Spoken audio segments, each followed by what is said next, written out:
Yesu, mtazamaji wa Gospel Voice TV. Ninashukuru Bwana kwa ajili ya uzima wako. Ninashukuru Bwana kwa ajili ya ushindi wa msalaba. Nikiwa na imani kubwa ya kwamba aliyetuumba sote ni mwaminifu. Na jioni ya leo niko na neno ambayo Bwana amenipatia kwa ajili yako na mimi. Na niko na imani hili neno ambalo tutakalo lishiriki litaleta utofauti katika maisha yako. Ninaitwa Reverend Raphael Maina kutoka kanisa la CFF Makutano Meru, na Yesu ni Bwana. Nataka tuombe ndio tuweze kuingia kwa neno. Baba, katika jina la Yesu, ninakutukuza kwa wingi wa fadhili zako na wema wako. Unastahili sifa, kuinuliwa na kuabudiwa. Unatosha maishani. Nitumie kama shombo na ukuu wako uonekane. Ninaomba kibali, ninaomba fadhili, ninaomba uweza na nuru itokanayo na wewe. Na yale maneno nitakayoongea jioni ya leo yaleta ushindi kwa mwili wa Kristo. In Jesus name we pray. Amen. Nataka tuongee kuhusu mitego ambayo shetani huwa anatega watu nayo. Mitego ambayo shetani huwa anatega watu nayo. Na ni vizuri nikuelezee ya kwamba katika maisha haya, katika njia moja ama njia nyingine utajikuta ya kwamba umetegwa.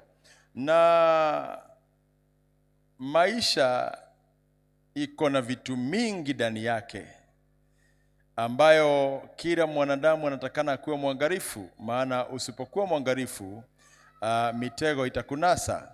Tuko kwenye kile kizazi ambacho kwa mambo mengi hatutarajii kuona mitego, ama kwa mambo mengi hatuweki mitego. Na kukosa kuweka mitego sio kumaanisha ati ya kwamba wewe hautategwa. Nilipokuwa ninainuka nikilelewa, ninakumbuka ya kwamba kulikuwa na swara na watu walikuwa wanazitega.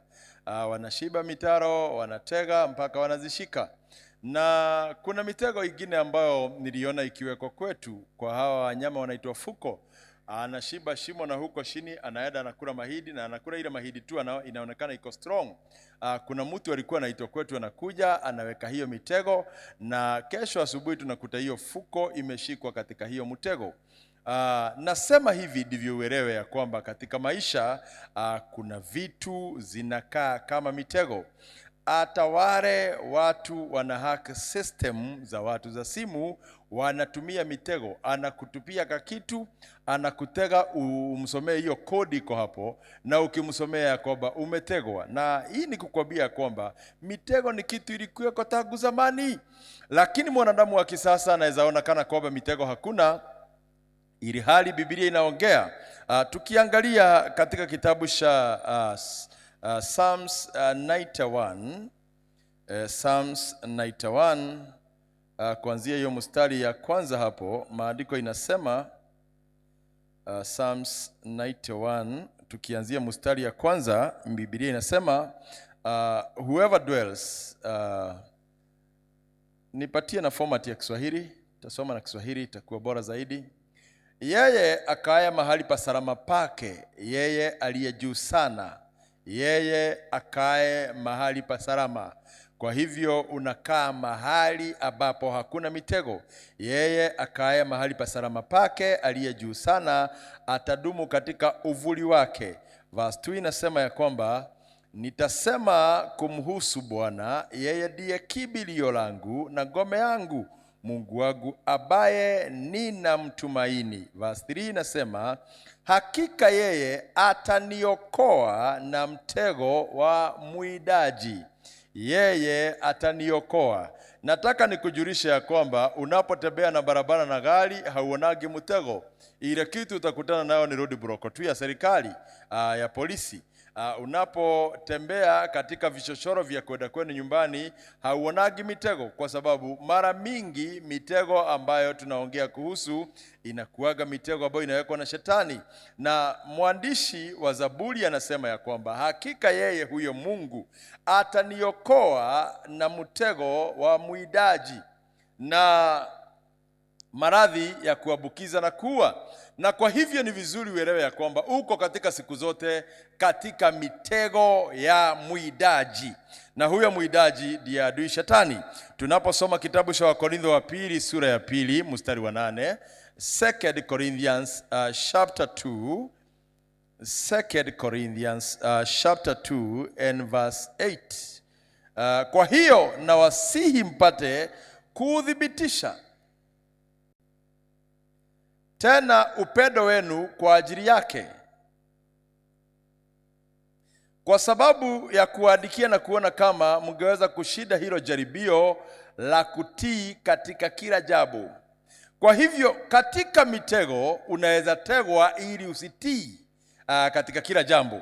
Na kwa hivyo ni kukwambia kwamba kuna mtego unawekwa kwenye moyo na mwovu Shetani, na huo mtego ni wa kusababisha, ni wa jaribio la kutii, ya kwamba utategwa ndio moyo wako kutoka pale mapigo yale utakayoambiwa hautatii. Kutii ni kusema hivi, unakuta kuna kibao kimeandikwa usikojoe hapa, ukifika hapo unashikwa na mkojo paka pale kumeandikwa, unakuta hapo ndipo kumekojolewa. Sasa hii ni mtego ulioko katika moyo ya kwamba usitii. Mtego ulioko katika moyo, unakuta mama ameambiwa na mzee, nikute jioni umepika chapati na maharagwe, ama nikute umepika sima na nyama, na mama anaona hiyo hataweza kutii. Mtego huu Shetani huwa anaweka ndio watu wasisikizane, anaweka ndio kusudio lake usifike kwenye hatima. Watu wako na great destiny ya kwamba ukionyeshwa katika ulimwengu wa rohoni ulikuwa ukue nini katika uso wa dunia, na kwambia hata tabia yako itabadilika, kwa sababu umeumbwa katika ukuu wa Bwana na ukua kitu kikubwa katika uso wa dunia. Lakini shaga moto iliyoko ni ya kwamba usije ukatii. Mtego unawekwa katika moyo wako, jaribio la kutii katika kila jambo. Mtego unawekwa ya kwamba neno la Mungu likisema ya kwamba ukuwe mwaminifu, usikuwe mwaminifu, ni jaribio, ni mtego umewekwa. Neno la Mungu likisema ya kwamba siku ya Jumapili ni siku ya ibada na msikose kukusanyika katika sehemu ya ibada, unajikuta ya kwamba hiyo siku usigizi ni mtamu, tena kunaamuka kukiwa kumenyesha, usigizi inakuwa tamu mara mbili. Ni jaribio la moyo wako usiweze kutii. Kutii ni kusemaje? Mwenye kampuni anasema uingie kazini saa 2, unakuta wewe utaingia saa 3, na kila siku uko na sababu kwa nini uingie saa 3, na sheria inasema ni saa 2. Ni jaribio la moyo wako, na jaribio hili lengo lake ni gani? Siku ile ya watu watainuliwa kimaisha, wewe ubaki chini, kwa sababu uliwekewa mtego wa kuingia kazini mapema, ukakataa kuingia kazini mapema. Biblia inasema promotion does not come from east or from west. Kwa hivyo sio mwanadamu huamua ni nani atainuliwa, ni Mungu mwenyewe huamua. Na kwa hivyo jaribio linawekwa kwenye mitego. Shetani anaweka mitego ndio aweze kukunasa. 2 Corinthians chapter 2 and verse 8. Tumefika verse ngapi? Verse 9 ama 10. Maandiko inasema hivi, kwa sababu ya kuadikia ni kuona kama mungeweza kushinda hilo jaribio la kutii katika kila jambo. Verse 10, maandiko inasema kama nyinyi mkisamehe mtu yeyote, mimi pia nimemsamehe. Jaribio la pili ni ya kwamba usije ukasamehea watu. Jaribio ni la kwamba usije ukasamehea watu. Ni vizuri nikwambie hivi, ukiona moyo wako hausamehei, wewe umetegwa na ukategeka. Ati unasema huyu mpaka aje aniombe msamaha. Mimi nikuulize, waliosulubu Yesu msalabani akiwa amepigiwa misumari kwa msalaba, walimuomba msamaha wapi? Alisema Baba wasamehee, hawajui walichokuwa wanakifanya. Na nikujulishe, hakuna mtu alikuwa mwadawazimu hapo, walikuwa watu wazima na akili zao timamu. Na wale anasema hawajui wanacho, mimi nikikwambia kwa mawazo yangu kidogo, ni ya kwamba walikuwa wanajua nini wanafanya. Walikuwa wanajua ni mtu wanasurubisha, walikuwa wanajua ni mtu wanamweka kwa misingi ya mwizi na sio mwizi. Lakini hivyo aliweza kuwasamehea, aliweza kushinda hiyo mtihani wa kusamehea. Mpendwa, katika uso wa dunia hautawahi kosa watu wa kukutenda ubaya. Katika uso wa dunia hautawahi kukosa watu ambao nia zao siku zote ni baya kukuelekea, lakini ni wewe utaamua kwa moyo wako that I must forgive. Ni lazima nisamehe. Mama, umekaa kwa ndoa miaka 30, umeoreka miaka 44. Mungu amekubariki, umekaa kwa ndoa miaka 44. Watoto wako hata saini wakubwa na wako kwa ndoa pia. lakini unakumbuka yale mzee alikufanya katika ujana wenu ukiolewa na akioa, na una vitu ambazo mpaka saa hii haujawahi msamehea. Nataka nikwambie hiyo mtego ilitegwa na shetani miaka 40, mpaka saa hii inakutorment, inafanya hata ukiita watoto uwashauri katika doa, unawaambiaga na msipate mke ambaye anafanana na baba yenu, usipate mume ambaye anafanana na fulani wewe. Sasa hii ulitegwa kitambo, ulitegwa kitambo. Mtego wa watu kutosamehea katika uso wa dunia ni mkali. Yaani ya kwamba mtu alikuwa jela kimakosa, ni ukweli. Nimeona hata kwa runinga ya kwamba mtoto alikuwa anasema ya kwamba ni mamangu alinidanganya niwekelee babangu, na babangu akawekwa jela. Saa hii ninajuta, ninatubu ya kwamba sasa msamehee. Mtego shetani anaweka kwa mioyo ya watu ya kwamba unakuta ya kwamba chochote utafanyiwa na wanadamu hautasamehea.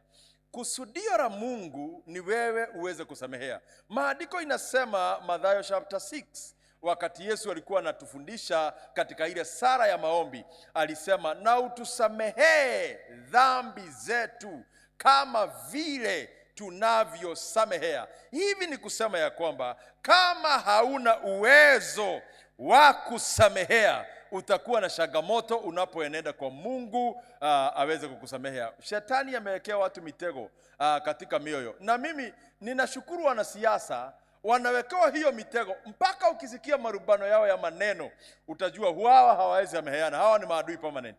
Alafu next election unakuta wako coalition ya aina moja, na wanaongea lugha moja, na wanasalimiana na wanasheka. Na kama hawa wameweza kushinda hiyo mtego ya kusameheana, na sisi basi tunaoitanishwa na mwili wa Kristo tusamehee kama vile yeye mwenyewe anatusamehea. Sisi ni watenda dhambi na tunatenda dhambi kila wakati, lakini Mungu kwa ukuu wake anasamehea na anasahau. Tuko kwenye kizazi ambacho kikikosewa kinaandika mahali, anaandika date ya leo, tarehe fulani mwezi wa 4 fulani akanifanya hivi na hivi na hivi na hivi, na akanikosea.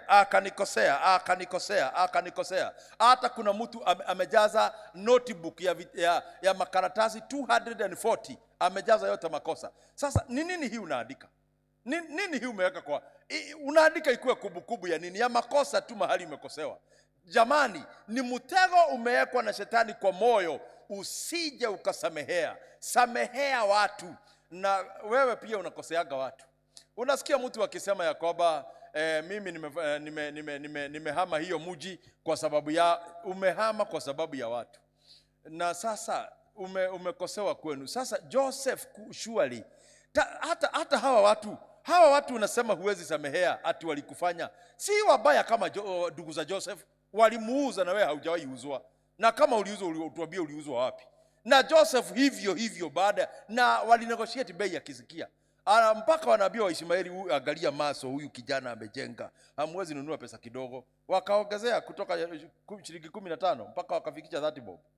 Na Joseph akauzwa 30 shillings na ndugu zake. Ninakwambia hivyo, hawa watu unasema ni wabaya, walikuuza wewe kama Joseph. Joseph aliuzwa, na baada ya kuuzwa waliweza kusamehea. Hawa watu unasema ni wabaya kiwango hicho. Wamekupeleka jela kama mke wa Potifa. Alipelekwa jela na mke wa Potifa miaka 13.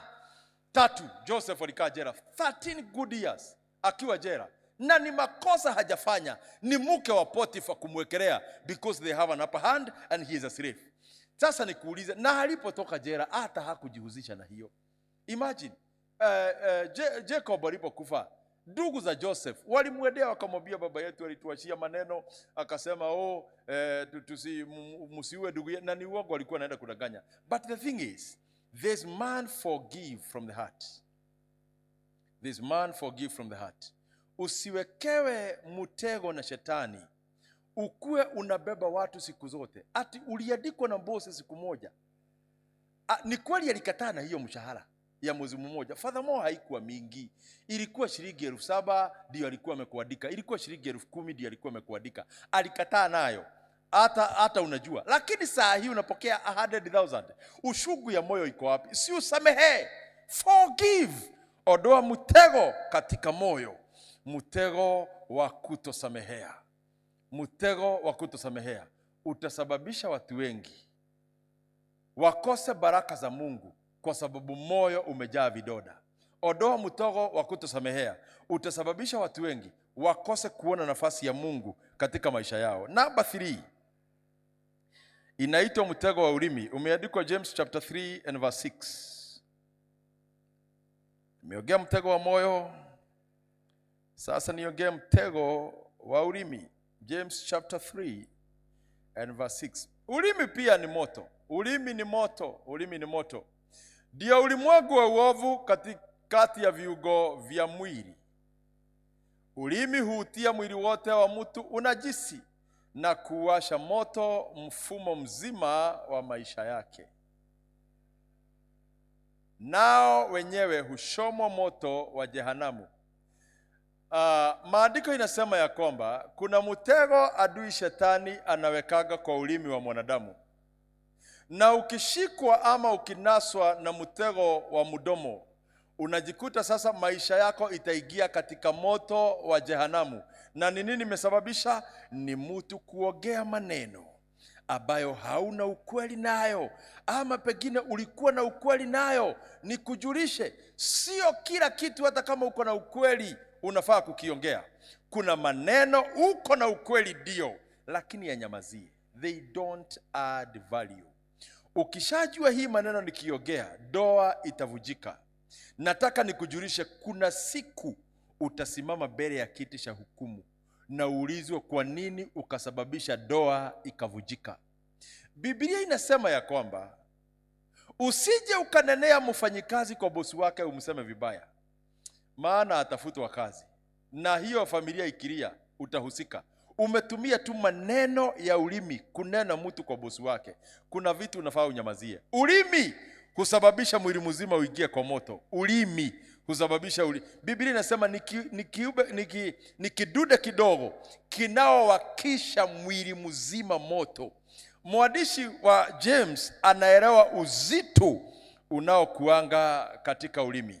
Na ulimi, mtego inakuja wakati gani?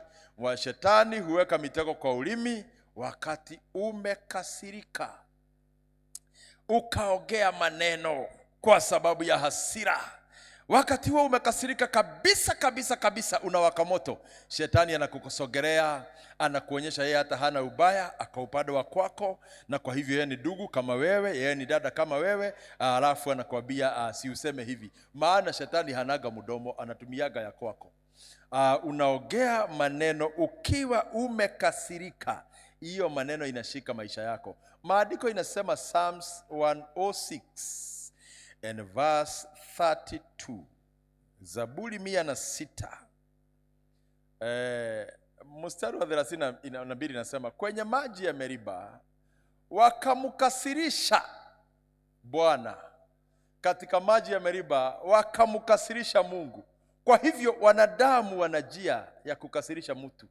Kama wana njia ya kumkasirisha Mungu, ni wewe tu hawatakasirisha. Wanadamu wana njia, wakamkasirisha Bwana. Jaga likampata Musa kwa sababu yao. Musa ndiye alipata shida. Kwa sababu gani?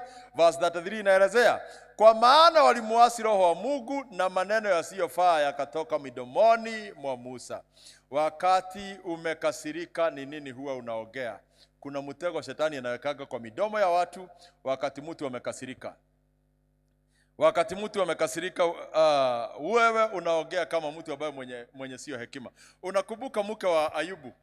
Aliongea mpaka Ayubu karibu mlaani, akamwambia umeongea kama mwanamke mjinga tu. Umeongea kama mwanamke ambaye hana hekima. Ni kwa sababu wakati mtu ako na hasira, kuna maneno huwa mtu anaongeaga. Unasema ya kwamba mimi hata afadhali hii kazi, unaongea kuhusu kazi, unaongea. Shetani yako hapo, kumbe amekuwekea mitego. Kutoka hapo anashika hiyo maneno. Akishaishika hiyo maneno, wewe fanya kazi. Hakuna wakati hiyo kazi itainuka. Kwa sababu gani? Kwa sababu umeongea maneno. Legal ground katika ulimwengu wa rohoni ni maneno ile ambayo mwanadamu huwa anaongea. Na unakuta mtu ameongelesha babake. Baba anainama hivi. Kuna kijana alipatia babake pesa amjengee nyumba. Alikuwa anatuma pesa akiwa Katala. anatumia baba pesa. Nimetuma hiyo ni shilingi 1000 fulani, sawa. Nyumba imefika wapi? Sawa. Anatuma ingine, sawa. Sasa akaabua nyumba imefika mahali fulani, naye kula kazi ikakatika, akarudi. Aliporudi akona hasira, akaongeleshea baba maneno. Baba aliinama hivi akalia. Kwa sababu gani? Baba naye hakuwa amemaliza nyumba. Lakini nikujulishe hivi, Mungu aliona wazazi ambao ni wabaya katika uso wa dunia. Maana Biblia imeandikwa na miaka mingi hapa. Biblia imeandikwa na miaka mingi. Miaka zaidi ya 1000 Biblia ikiandikwa tu. Lakini Mungu alipopima matendo ya watoto na akapima matendo ya baba, na anajua kuna baba mbaya, Mungu alianguka upande ya watoto. Akasema, watoto muheshimu wazazi wenu. Sasa huyu kijana alipotoka Katala akakuta baba amekula pesa. Ni kweli amejegajaga nyumba imefika rento, na alikuwa ameambiwa nyumba imeisha, tumeweka mabati. Baba ndio hakuongea ukweli. Lakini imagine, baba alilaani mtoto na laana ikashika. Kwa sababu gani? Baba alinenewa maneno, akainama hivi. Aliuliza mtoto, na wewe hiyo miaka yote umekaa huko Katalo, mbona hujawahi nitumia hata shilingi 100 ukasema hiyo ni yako ya chakula? Ulikuwa unatuma tu ya nyumba. Ulikuwa unafikiria tunakula nini? Na mimi unajua hii mikono yangu imekaa hivi kwa sababu yako. Kujinyipa makule nimejinyima kwa sababu yako, na wewe hukufikiria sisi, ulijifikiria mwenyewe. Akamwambia, angalia mamako anakuaga ameshomeka pande moja. Ushaiuliza kwa nini mama ameshomeka pande moja? Ni nyumba tukiwa Geshagiri Shikamoto, na mama alikuwa ametoka mtoni na mtungi wa maji, na akaabua mtoto wako ndani. Aliingia katika hiyo nyumba ikiwa inawaka moto hivyo. Ulimlipa na nini mamako? Alafu siku ya leo unatusomea ati ya kwamba tumekula pesa yako. Kwani hatuna haki ya kukula? Sisi ndio wazazi wako, sisi ndio tumekulipia shule. Wewe ushainipatia shilingi 1000. Angalia simu yangu hii imefungwa na brada, baba ya mtoto ambaye ametoka Katalo. Simu ndio hii imefungwa na brada hivi ndio niweze kupiga.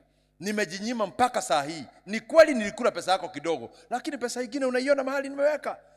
Lakini kijana aliporomosha matusi na akatuzi babake. Kumbe ni mtego ya laana. Miaka yake haikukaa mingi. Hata hiyo nyumba alipomaliza tu kuiweka roof, akapiga plasta na akapaka rangi, akivuka barabara akagongwa na gari na akakufa. Wazazi wale walikuwa wanajenga nyumba ndio waliingia hiyo nyumba. Ni kweli alimaliza nyumba, lakini ni wazazi walikaa. Yeye hakuweza kuikata siku moja. Kwa sababu gani? Aliwekewa mtego kwenye ulimi, akaongea maneno yasiyofaa.